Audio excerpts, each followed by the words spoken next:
Forgive me for interrupting. Hindi, Speaking of patapusin mo muna lengguwahe. ako. Sorry, sir. Mr. Chair, baka maaring ang resource person tumigil magmura kasi bahay natin itong Senado eh. Salamat kaayo, Thank Mr. you, Chair. thank you. Hindi tayo Mr. President, magkaintindihan Mr. dyan. President, sir, excuse me, sir.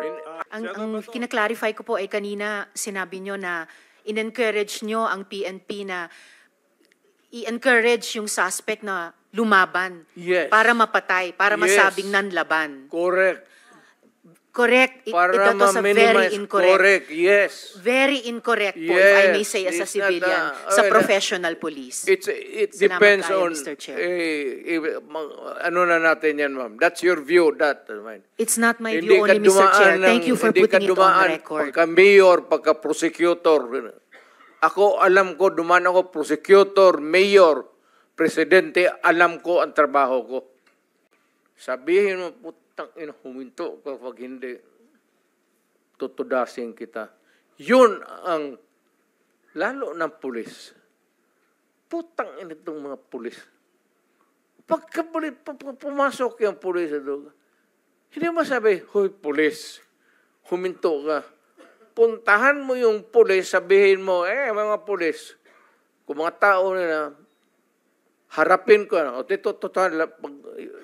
let us be, labas na lang natin yung, pati yung lengguwahe. Pero Mr. Chair, if Senator Bato. Yes. Senator, may I Yes, sir. Go ahead. interject?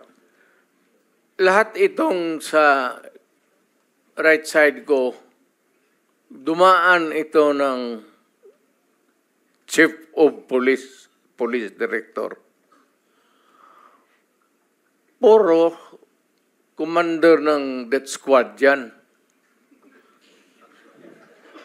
I thought there was no existence. Trabaho ng pulis yan. Literally, hindi mo sabihin ng death squad. Ito, si Danao, ayan o. Nagdadasal kasi sa kasalanan niya siguro. Magkano bang, ilan bang pinatay mo? Dumaan yan. Ito, De La Rosa. Tanungin ko sila ngayon. Tanungin ninyo. Openly, lahat yan dumaan pagka-police chief. Pati yan si Gamboa. Tanungin ninyo. Danao, kung may utos ba ako na patayin ninyo yung tao na nakatali yung paa, pati kamay sa likod, or assassinate them. Ang sinabi ko, ganito, prangkahan tayo, encourage the criminals to fight. Encourage them to draw their guns. Yan, buhay yan. Ayan ang sila, yan ang instruction ko. Pati yan si Kuy. Encourage, pati yan si De La Rosa, encourage them lumaban. Pagka lumaban, patayin ninyo para matapos na ang problema ko sa siyudad ko. Noong na-presidente ako, ganon rin sa command conference. Diyan sa Malacanang. Yan ang utos ko. Bakit ko pagbigyan important? Mag-criminal, they go after the innocent people robbing. Mabutit na lang sana kung aakyat ng bahay. Mayor ako matagal. Aakyat ng bahay, magnakaw, re-rapin yung bata, re-rapin yung babae, tapos papatayin. Kung ikaw ang mayor, how do you deal with the problem? Ano kaya ang tingin ninyo sa... I'm sorry to tell you, I'm sorry to express to the nation. Unforgiving ako, hardliner, alam nila yan. Pati police alam nila. They are not ready siguro to talk about it. Sinabi ko yan sa mga police, putang ina kayong mga police, pag pumasok kayo dyan sa droga, kayo ang mauuna. Mr. Chair. No need to strike it out if that is the real way that the mayor then phrased his sentence. Yes, Mr. Chair, with the indulgence of the SP Pro Tempore. Says Senator Risa. Opo, Mr. Chair, kasi siguro napansin, pati ng former president, yung shock ng lahat. Bakit, sir, yan ba ang trabaho ng pulis? Na pumatay ng mga suspected criminals? Sir, yung mic nyo. Pag dumaban. Bakit Iba sila po yung pagka-express kasi kanina, so I had to clarify. Bakit Salamat, sila- SP Pro Tempore. bakit sila Salamat, Mr. makamatay? Chair. No. Hindi yan ang tanong ko. Talagang, napaka hindi magandang impression po ng mga statements kanina. Kaya I appreciate the candor of Yusek Kuy at pati kanina ni General Danao Look, ma'am, about it. may I Salamat kayo, Mr. interrupt Chair. you? I'm done, Mr. Chair. for Kindly. Go ahead, Itong sir. mga to, ma'am, galing ito ng mga sa Academy PMA. Hindi ito mga bubo. Hindi rin ito papayag na utusan mo ng illegal. Doon yan sa Academy nila, sa PMA, they are from there to, yung ano talaga yung batas. Kaya pag inutusan mo yan, sabihin mo, patayin mo, sabihin, sir, mukhang hindi pwede yan, sir. I tried. Ako mismo, I tried. Ako, marami akong patay mo, sir. Kulong mo na lang natin, sir. Sabi ko siya, siguraduhin mo lang na hindi ma-release. Kasi gagawa ng kalukuhan yan uli. And they will mag-hold up na naman yan. Yan ang lalo na yung mga kaso na magnakaw, tapos mag-rape, tapos magpatay, o Mr. Chair. Can we let the president complete his sentence? What were you trying to say, sir? That Yes, pagka mag-rape, magpatay, magnakaw, magpatay, and then what do we do with them? ganun na lang ang sadness ko sa trabaho ko. Thank you. Kaya hindi ko lang sinabi ko yan kasi hindi ko lang sila mautusan ng gano'n na gaya na sinabi ko, nag-rape ng bata, yung pinatay, patayin mo. Hindi ko mautusan itong mga to. Sabi ko, karamihan sila PMA, hindi maniwala yan ang ganon. Sabi man, sir, mahirap yan. Kulungin na lang natin, sir. Walang dumaan yan sila sa... There was never a time na sinabi ko, patayin ninyo yan. Minsan yung harap-harapan sa crime scene, nakita ko yung bata, 3 years old, rape, patay, tapos nandoon yung tiyuhin. O sinabi ko, putang, patayin mo. Out of outrage. In the moment of outrage yung, putang, patayin mo. Sir, kulungin na lang natin yan, sir. Ano nangyari doon, Mr. President? Yung insidente na yun, napatay nga yung tito? Pinatay? Hindi. Hindi. Mr. Chair. Yes, Senator Risa. Alam na alam ko po na matatalino mga taga-Philippine Military Academy. Hindi po yan ang issue. Ang kinaklarify ko po ay kanina sinabi nyo na in-encourage nyo ang PNP na i-encourage yung suspect na lumaban. Yes. Para mapatay, para Yes. masabing nanlaban. Correct. Correct. Para That was a very ma-minimize. incorrect. Correct, yes. Very incorrect po, if I may Yes. say as a It's not civilian, a- sa okay, professional police. It Salamat depends kayo, on, Mr. Chair. ano na natin yan, ma'am. That's your view, that. Mine. It's not my Hindi view ka only, Mr. Chair. dumaan Thank you for hindi ka putting it on dumaan the record. Pagka-mayor, pagka-prosecutor. Ako, alam ko, dumaan ako, prosecutor, mayor, presidente, alam ko ang trabaho ko. Yes, Yan salamat ang totoo kayo, Mr. dyan. Chair. Hindi ka nagdala ng syudad You never Totoo had po, a Mr. chance Chair. to solve the problem of a community. Thank you, Mr. President. Thank you for Senator putting it on Hindi record, tayo Mr. Chair. magkaintindihan dyan. Senator Estrada has the floor. Thank you, Mr. Chair. At Let kung me, pabalikin ako, sir, gagawain ko uli yan. Dublado. Your Honor, silence, please. Osaa, silence the gallery, and those who will do that again, exclude them from the hearing hall. Gallery, please do not encourage me. Huwag nating kalimutan, may bombshell na inamin ang dating presidente kanina. Sinimulan niyang i-implicate, ilaglag yung mga ilan sa mga dating PNP officials natin na involved daw sa Davao Death Squad noon. Pero sila mismo, sinabi nila na may death squad sila. Siya.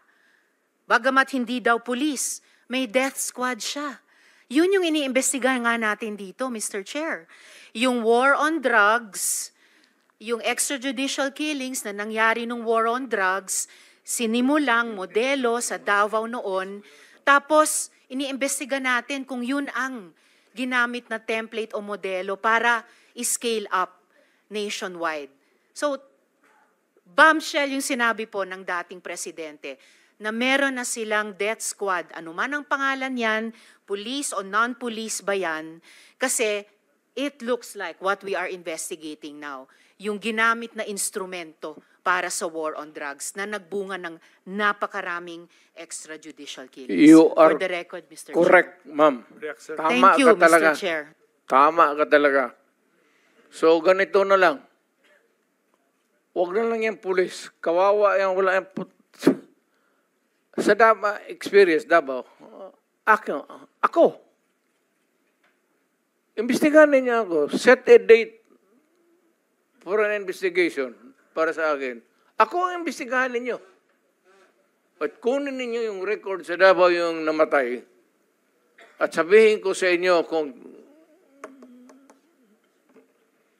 wala akong taguin. Alam mo, nag-warning ako, huwag kayong gumawa dito. Kasi gusto ko ang Davao. Ang Davao was a very kawawa noon. Alam ninyo, sir, alam. Panahon ng NPA, nung hindi pa ako mayor, kita mo ang Davao. Left and right ang hold up, walang makalabas sa bahay. Pati mga pulis takot. Kasi nandyan yung mga NPA, pinapatay sila. Kaya sinabi ko, nag-agyat ako sa bukid, nung na-mayor ako, sabi ko, ayaw ko ng away sa inyo. Pero yung mga pamilya ninyo, nandyan sa syudad natin, yung mga top honso ng Communist Party, bilangin ninyo ilan ang taga Davao. Saan ang pamilya nila? Sa Davao. Kaya umakyat ako sa bukid. Sinabi ko, stop it. Huwag ninyong patayin ang mga pulis ko kasi putang ina yung pamilya ninyo. Yayariin ko yan. Mr. Chair, if I may, dahil matagal na po yung sa NPA, kung maaring mag-follow-up question ako sa dating presidente Go ahead, ng Mr. Death Chair. Squad. Mr. Chair. Salamat Go ahead, kaayo, Senator Mr. Risa. Chair. Kanina, sinabi nyo there were 7 people dun sa inyong self-described death squad. Ano po yung mga pangalan nila at paki-describe yung structure ng organization na sinet up nyo, yung death squad na iyon? Yung death squad ko? Ang death squad ko, ma'am, is, of course, it is organized.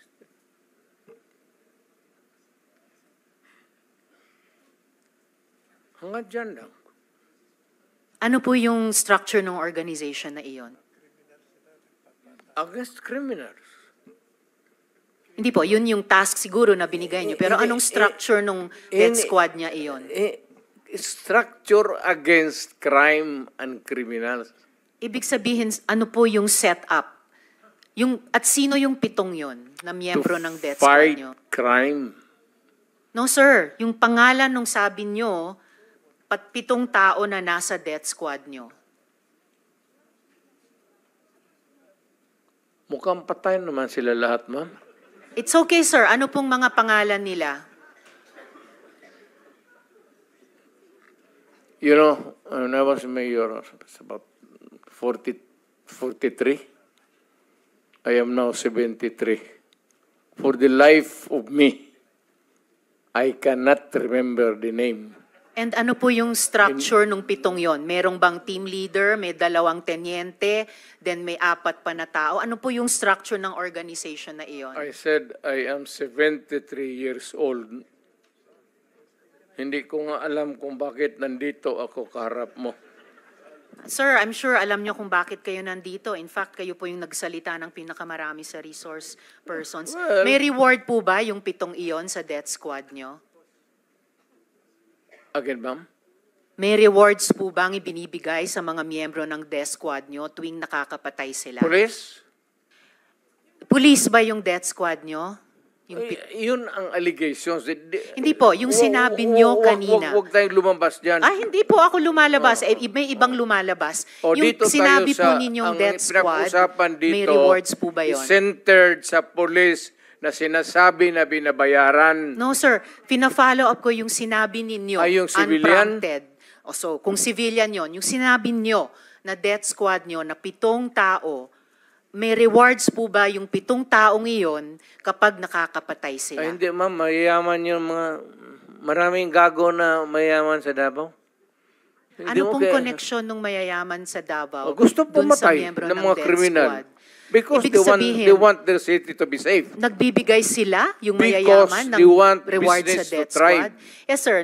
Bago po yan, Mo. sinasabi nyo ba na yung mayayaman sa Davao nagbayad sa death squad para pumatay? No, hindi, ma'am. Si Sila Colonel mismo. Makasait po ba kasama sa death squad na iyon? Sino? Colonel Makasait, kasama po ba sa death squad na iyon? Colonel Makasait? Ma'am, alam mo, sa totoo lang, mahabang istorya to. It's okay, sir. Maikli lang sana Pero kung ang sagot. problema, ma'am, patay na yung tao. Si Colonel Makasait ay patay na. Ayaw kung marami. Police officer in the police department. Pero patay na yung tao. Okay, sir. May Huwag mo rewards akong po ba sila? tanungin kung anong history yung tao na yan, patay na. Okay. May rewards po ba sila, yung mga miyembro ng death squad nyo? Sino? Ako? Magbigay? Yung 7 miyembro, kung sino man ang nagbigay, may rewards ba sila kapag pumapatay sila? Walang reward, ma'am, kung Walang police rewards. yan. Lalo Hindi na ho. police. Bakit Wag- ako magbigay ng reward sa mga... Paiba-iba, hindi po. Trabaho Paiba-iba po nila yung yan. sinasagot nyo eh. Hindi ko tinatanong yung mga pulis. Oo. Tinatanong ko po yung mga miyembro ng death squad nyo. Ah. Binabayaran ba sila kapag nakakapatay sila? Wala. Wala. Okay. So, May- libre Sen- lang may yung I remind the pagpatay. Senator, this is just an intervention. Yeah, sorry. We have to I follow, apologize, we have Mr. to Chair. follow the Yes, order. I Yes, please, submit, please. Mr. Okay. Chair. Ako noon, nung na-mayor ako, I was not looking toward a re-election. Wala sa isip ko yun. Ayan sila, si Bato. Nung nag-mayor ako, sabi ko, hindi ako interesado na ma-re-elected. Putang ina, magtrabaho tayong lahat. Ito ang gusto ko. Pati kayo mga pulis, putang, papatayin ko kayo litsi. Huwag ninyo akong... Kasi pagka-mayor ka na, magpa-ano-ano ka lang, pa-lutay-lutay ka lang, wala mangyari sa Pilipinas, maniwala ka.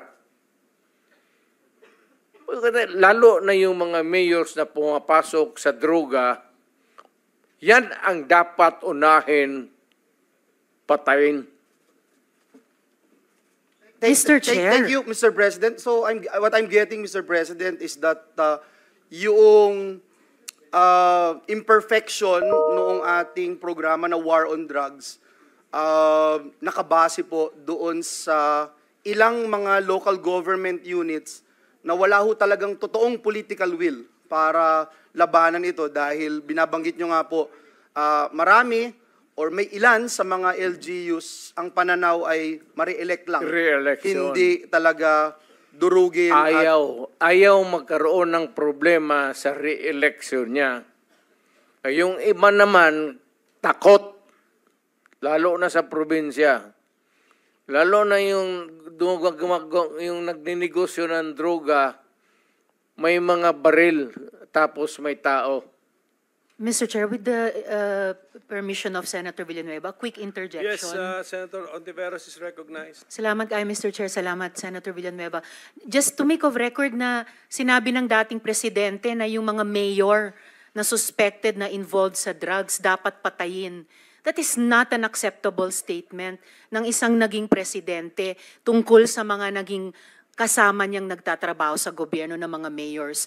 For everyone, whether mayor, whether maliit na drug suspect, kahit pa yung mga high-value targets, may due process. And the president of all, dapat ang nag-uphold niyan. So unacceptable po sabihin na ang mga mayor na drug suspect ay dapat patayin. For the record, Mr. Okay, Chair. ma'am. Ganito yan. Mabutit dumating ako dito. Pasalamat talaga ako para lumabas, ilabas na lang natin yung totoo. Alam mo, pagka mayor, pagka sindikato, hindi mo matanggal yan. Hindi mo basta-basta matanggal yan. And they are there, so many stories abound. Hindi na ako kailangan magbigay ng example sa inyo. Dito sa Maynila, mga mayors, pera. It's always money, money, money, money. Kaya pagka nandyan, either they are in cahoots with the law enforcers or yung ibang mayor takot. Yung sa probinsya, kung magka-mayor ka, kaya wag kayo, may nakikinig ngayon, wag kayo magpili ng mayor na pitsugin. Kasi wala talagang mangyari. Pagka mayroong mga sindikato, ex-policemen, ex-soldiers na may baril, tapos takot kang mamatay, walang mangyari sa siyudad mo. You have to, maraming problema na nakatago, ma'am, na hindi natin nakikita.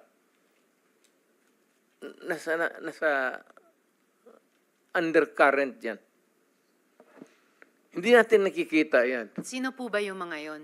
Hindi, all over. Mayors. All over. Hindi ko masabi. Just for the record again, Mr. Chair, and with thanks to Senator Villanueva, unacceptable na sabihin ng isang dating presidente or kung sinabi ninyo noon nung presidente kayo na ang sino mang suspect, maliit man, malaki, mayor na suspect sa drugs ay dapat patayin kasi may due process po. Salamat kayo, Mr. Chair. Salamat, Senator Villanueva. Yan, Mr. Chair? yan ang, that is my stand. If you do not agree with me, I'm sorry. But I'm dealing with a serious problem of my country. Hindi mo madala sa pakiusap yan. Sabihin mo, putang ina, huminto kapag hindi, tutudasin kita. Yun ang, lalo ng pulis. Putang ina itong mga pulis. Pagka pumasok yung pulis sa droga, hindi mo sabi, hoy pulis, huminto ka. Puntahan mo yung pulis, sabihin mo, mga pulis, kung mga tao na harapin ko, o let us be, labas na lang natin yung, pati yung lungwahe. Pero Mr. Chair, forgive me for Hindi, interrupting. Speaking of patapusin mo lengguwahe, muna ako. sorry sir, Mr. Chair, baka maaring ang resource person tumigil magmura kasi bahay natin itong Senado eh. Salamat kaayo, Thank Mr. you, Chair. thank you. Hindi tayo Mr. President, magkaintindihan Mr. dyan. President, sir, excuse me, sir. I am relating a conversation. I am, hindi Yes, ako nagbumura. Mr. President, okay. Sinasabi ko yan kung ano ang sinasabi ko doon sa Correct. tao. Klaro na po yun, Mr. President, na when you relate to the police officers, may kasamang mura. Pero okay na, klaro na po yun. Pwede na nating hindi ulit-ulitin, Mr. President. Hindi lang, Kung sabihin pwede ko lang. sa kanya, papatayin kita. Hindi lang ako magmumuro sa... Okay. Iwasan lang po. We try our best na iwasan na po. Anyway, naintindihan po namin.